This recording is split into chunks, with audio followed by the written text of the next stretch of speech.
Hi అండి, అందరికీ నమస్కారం. మీరు ఎలా ఉన్నారు? నేను చాలా బాగున్నాను.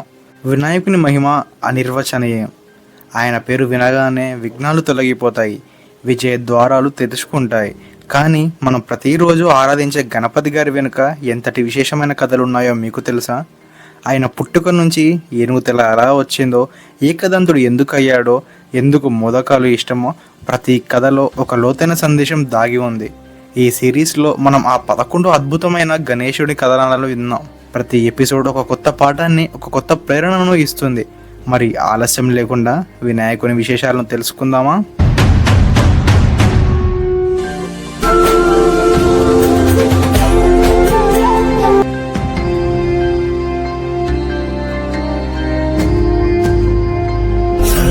सुंदर उर्षेंदुराचिता फळाची जय देव जय देव मूर्ती जय देव जय देव.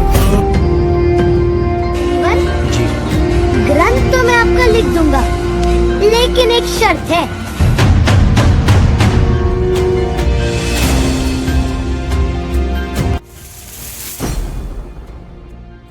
మనందరికీ ఒక ఆచారం తెలిసిందే, వినాయక చవితి రాత్రి చంద్రుడిని చూడకూడదు అని. ఎందుకు ఇలా చెప్తారని చాలామందికి తెలిసి ఉండదు. సో ఈరోజు మన టాపిక్ అదే. ఎందుకు చంద్రుడిని చూస్తే నిజంగా ఏం జరుగుతుందో తెలుసా? దీని వెనుక ఒక అద్భుతమైన కథ దాగి ఉంది. సస్పెన్స్, భక్తి తాత్పర్యంతో కలిగిన ఈ కథను మనం వినేద్దాం. ఇది గణేశుడి చంద్రుడిని శపించిన ఆ మహా సంఘటన. వినాయక చవితి రోజున భక్తులు గణేశుడికి వందలాది వంటకాలు, మోడకాలు, లడ్డూలు సమర్పిస్తారు. మనందరికీ తెలుసు గణేశుడు మోడకాలు అంటే అమితమైన ఇష్టం అని. ఒకటి కాదు, రెండు కాదు, ఎన్ని ఇచ్చినా తింటాడు. అలా ఒకసారి ఆయన భక్తుల ఇళ్లకు వెళ్ళి మోడకాలను, లడ్డూలను తింటూ తన పెద్ద పొట్టను నిండా నింపుకున్నాడు. అయితే తర్వాత మూషిక వాహనం మీద ఎక్కి కైలాసం వైపుగా బయలుదేరాడు. ఆ రాత్రి పూర్ణిమ. ఆకాశం వెండి కాంతితో నిండిపోయింది. చంద్రుడు గర్వంగా ప్రకాశవంతంగా వెలుగుతున్నాడు. గణేశుడు పెద్ద పొట్టతో చిన్న ఎలుకపై నెమ్మదిగా ప్రయాణిస్తున్నాడు. ఆ దృశ్యం స్వర్గంలో ఉన్న దేవతలు కూడా చూస్తున్నారు. గణేశుడి పాదం జారిపోయింది. ఆయన నేలపై పడిపోయాడు. మోడకాళ్ళు, లడ్డూలు అన్ని దిక్కులా చెల్లా చెదురయ్యాయి. అదే సమయంలో చంద్రుడు ఈ సన్నివేశాన్ని చూశాడు. కానీ ఆయన అందం మాత్రమే కాదు, గర్వం కూడా ఎక్కువనే. తన ప్రకాశం మీద గర్వపడుతూ చిన్న తప్పు చూసిన ఎగతాళి చేయటం ఆయన స్వభావం. అహహహా, ఏం విచిత్రం ఇది! పెద్ద పొట్ట గణేశుడు చిన్న ఎలుక మీద కూర్చుంటే ఇలాగే పడతాడు మరి అని నవ్వుతూ ఉన్నాడు. ఇది ఎంత హాస్యాస్పదంగా ఉందో! ఇలా అనుకుంటూ నవ్వుకుంటూ వెక్కిరిస్తూ ఉన్నాడు. ఆకాశమంతా ఆయన నవ్వుతో మార్మోగింది. దేవతలందరూ ఆశ్చర్యపోయారు. ఎందుకంటే ఎవ్వరు వినాయకుడిని ఎగతాళి చేయడానికి ధైర్యం చేయరు. కానీ చంద్రుడు మాత్రం అహంకారంతో నవ్వాడు. గణేశుడు దయామూర్తి అయిన అవమానాన్ని సహించాడు. ముఖ్యంగా అది అహంకారంతో వస్తే అస్సలు సహించాడు. ఆయన కోపంతో లేచి నిలబడ్డాడు. కళ్ళల్లో అగ్ని చెలరేగింది. ఓ చంద్రుడా, నీ అందం నీ అహంకారానికి కారణమైంది. నన్ను ఎగతాళి చేసిన నువ్వు ఇప్పుడు దాని ఫలితం అనుభవిస్తావు.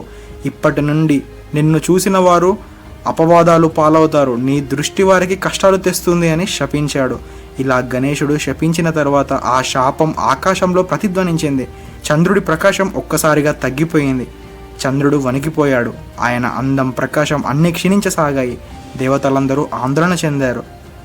చంద్రుడు వేదనతో ఇలా అన్నాడు, ఓ వినాయక, క్షమించు. నేను నిన్ను అవమానించాలనుకోలేదు, అహంకారంతో నవ్వాను. దయచేసి నా శాపాన్ని ఉపశమనించు అని చేతులు జోడించి వేడుకున్నాడు. ఆ వేళ చంద్రుడి విన్నపం ఆకాశాన్ని నింపింది. దేవతలు కూడా వినాయకుడిని ప్రార్థించారు. ప్రభు, చంద్రుడు తప్పు చేశాడు, కానీ శాశ్వత శాపం చాలా కఠినం. దయచేసి అతని వేడుకను మన్నించండి అని అడిగారు. గణేశుడు కొద్దిసేపు మౌనంగా ఆలోచించాడు. తర్వాత చిరునవ్వుతో ఇలా అన్నాడు, సరే చంద్రుడా, నీ శాపం పూర్తిగా తొలగదు, కానీ నీకు ఒక ఉపశమనం కలిగిస్తాను. నిన్ను చూడటం వల్ల కలిగే దోషం ఒక్కరోజు మాత్రమే ఉంటుంది. అది వినాయక చవితి రోజు.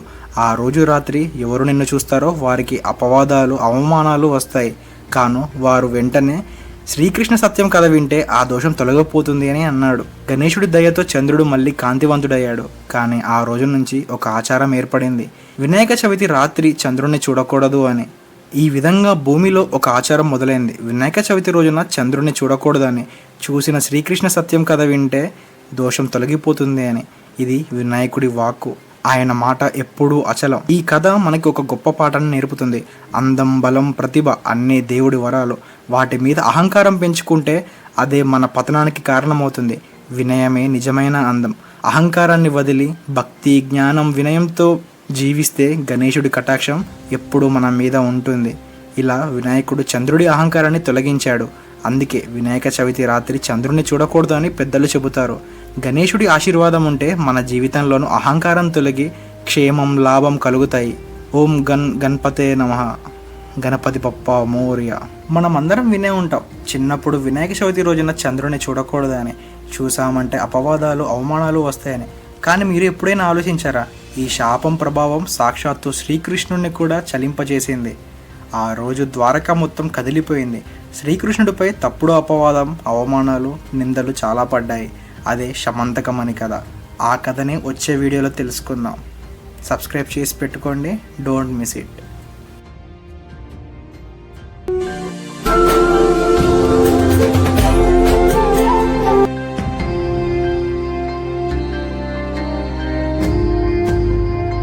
सर्वांगी सुंदर उंचेंदुराची फळाची जय देव जय देव मूर्ती जय देव जय देव. जी ग्रंथ तो मैं आपका लिख दूंगा, लेकिन एक शर्त है.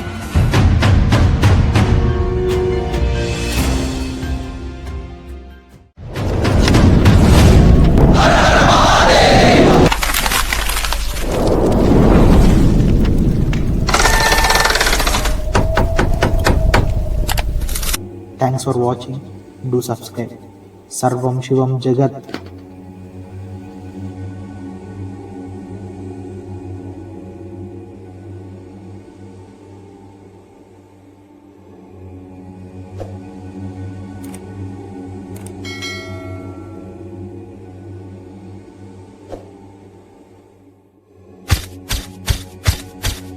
Thanks for watching. మీరు కొంచెం సబ్స్క్రైబ్ చేయడం వల్ల నాకు కొంచెం మోటివేషన్లో ఉంటుంది, సపోర్ట్లో ఉంటుంది. So do subscribe. Thanks again. आदिवं रुद्रामुपसृताः ये वृक्षेषु सस्मिज्जरानीलग्रीवा विलोहिताः ये भूतानामधिपतयो विशिखासक्कवर्तिनः ये